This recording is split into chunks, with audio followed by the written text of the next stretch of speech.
You ask Tiger to solve. This deals with linear equations with one unknown. The final result is x equals 112/15. Let's solve it step by step. Simplify the expression. Expand the parentheses. Multiply the coefficients. Simplify the arithmetic. Group all constants on the right side of the equation. Add 5 to both sides. Simplify the arithmetic.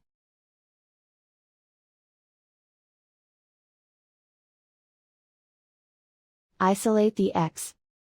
Divide both sides by 15.